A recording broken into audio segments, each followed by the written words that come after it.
David Looby. Normally we would touch base about local matters. David has moved on to a new position. He's a communications consultant now, but he has not forgotten the pen completely, because he's put pen to paper for his first novel, a psychological thriller, and he joins me. Good morning to you, David. How are you? Good morning, Alan. How are you? I'm grand. Lovely to link up with you. 1 Billion Sharp Pieces is your debut novel, and the good news is it's out tomorrow, is it? Yeah, it's going to be in shops from tomorrow afternoon. I got word just before Christmas, which was the best Christmas present ever for a writer, that the book was going to be coming out that week online, but it's fantastic to put it into local bookshops in County Wexford, where I've lived and for the last 25 years pretty much, and worked for 21 years or so in local journalism.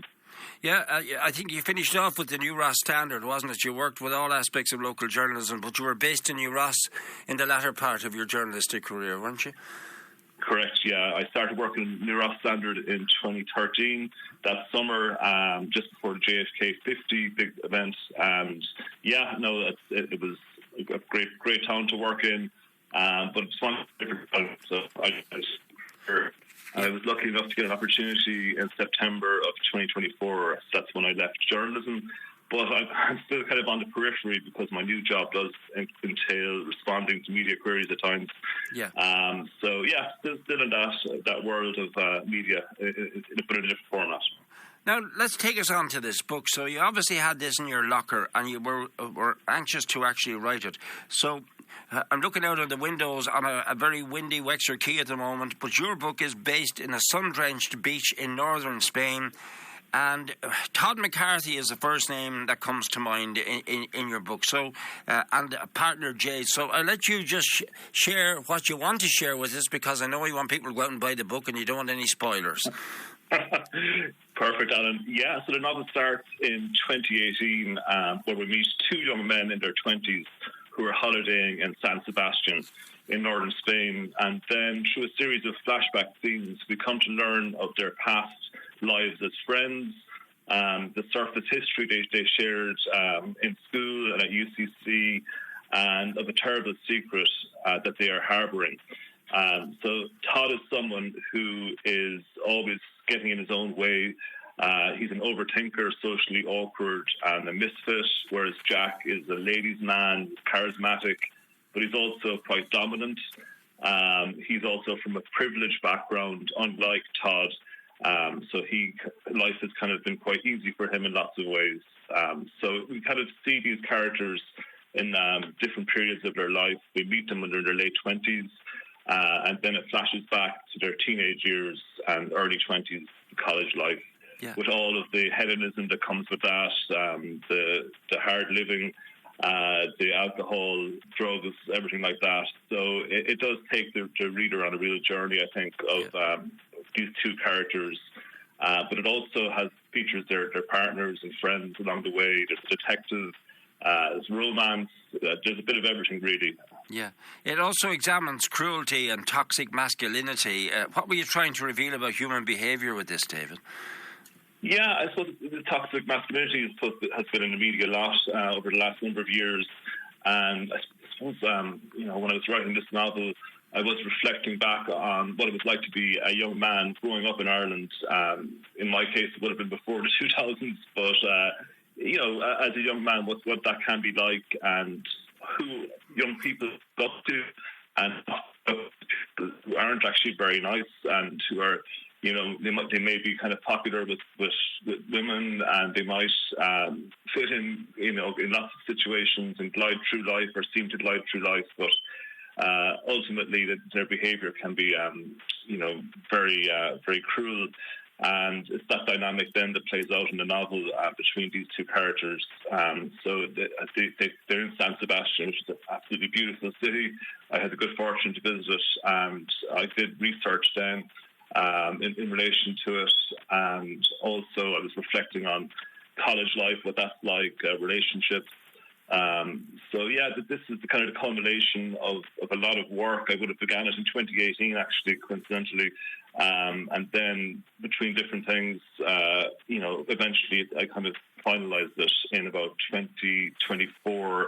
So it's really fantastic to have it actually finalised and out there. Okay, well, were there any real-life influences that shaped the violent or intense encounters in the book? Because you were a court reporter as well.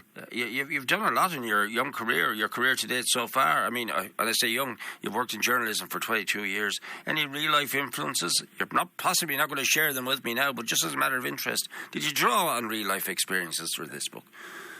I suppose they find their way into the work that you do. You know, you can't help but, when you're reporting on really, really difficult cases in court, you know, at inquests, tragedies, you know, all of that, those aspects do inform your writing, and, you know, crime stories as well. So, yeah, I would say that there is an element of, you know, people maybe even that you've seen. There's no one it's directly based on.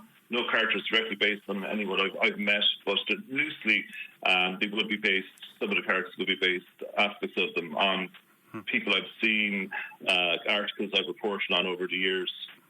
Without spoiling it, what do you want readers to feel at the end of the story about Todd and Jack's relationship? Yeah, it's definitely that, you know, it's two totally different people. And definitely in the case of one of the characters, it's kind of a narrative arc where they start off very lost in the wilderness teenage years. They don't really know, you know, they don't have much hope, or they're quite in a desperate situation. But, you know, in Todd's case, a partner, Jade, you know, life starts to improve, and there's a real feeling of hope as well within this. You know, there's a lot of adult themes, a lot of darkness, but out of that, you know, there's definitely kind of a sense of transcendence and hope. Yep. That I hope comes across for readers. It's also quite an entertaining book. You know, elements of humour scattered throughout. You know, I think it's quite contemporary as well in the themes that it addresses, and it's definitely.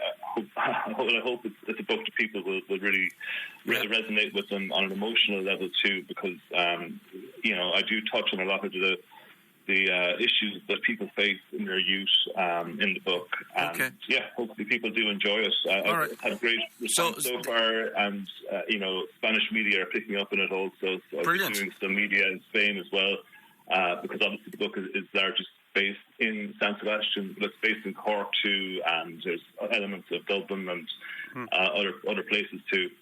All right. Look, it's in bookstores tomorrow. Good luck to you with it. Is it in all the bookstores around County Wexford, or where can people... Initially, it'll be in bookshops in New Ross and Wexford, and then it will be rolled out elsewhere later in the spring. And it's published by who, David? It's published by Eburnia, who also happened to publish a book by the Rossiter brothers here, Stephen and Joe, and they're Madrid-based, they're bilingual, and they picked up with the story, and they published it in December. Yeah. Wish you well with it. Good to talk to you, David. Thanks for taking our call this morning. Good morning to you.